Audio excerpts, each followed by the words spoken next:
ऐसे ही मजेदार वीडियो देखने के लिए चैनल को सब्सक्राइब करें। अंधी बुढ़िया और गणेश जी की कहानी। करवा चौथ। एक अंधी बुढ़िया थी जिसका एक लड़का और बहू थी। वह बहुत गरीब थी।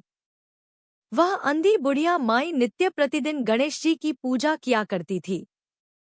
माई की पूजा से प्रसन्न होकर एक दिन गणेश जी भगवान साक्षात सन्मुख आकर बैठ गए और बोले कि बुढ़िया माई, तू प्रतिदिन निस्वार्थ भाव से मेरी पूजा करती है, जो चाहे सो मांग ले। बुढ़िया माई बोली, है विघ्नहर्ता गणेश जी भगवान, मुझे तो मांगना नहीं आता, सो क्या मांगू। तब गणेश जी भगवान बोले कि माई, मैं कल आऊंगा, तू अपने बहू बेटे से पूछ कर मांग ले।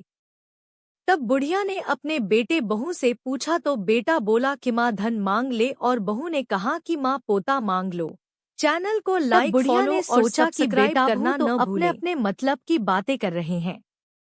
अतः उस बुढ़िया ने पड़ोसिन से पूछा तो पड़ोसिन ने कहा कि बुढ़िया माई, तेरी थोड़ी सी जिंदगी बची है, तू क्यों तो मांगे धन और क्यों मांगे पोता। तू तो केवल अपने दीदा गोड़ा, आंखें और गोढ़े मांग ले, जिससे तेरा जीवन सुख से व्यतीत हो जाए। उस बुढ़िया माई ने बेटे, बहू तथा पड़ोसिन की बात सुनकर घर में जाकर सोचा, जिससे बेटा बहू भी खुश हो जाए और मेरा भी भला हो, वह भी मांग लूं।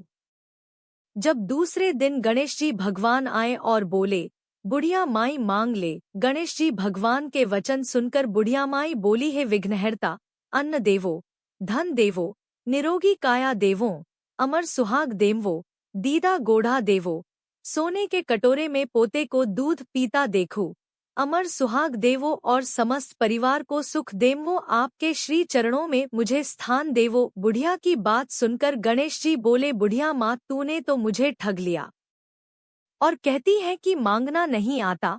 जो कुछ तूने मांग लिया वह सभी तुझे मिलेगा।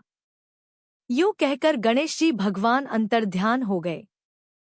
हे गणेश जी भगवान, जैसा बुढ़िया माई को दिया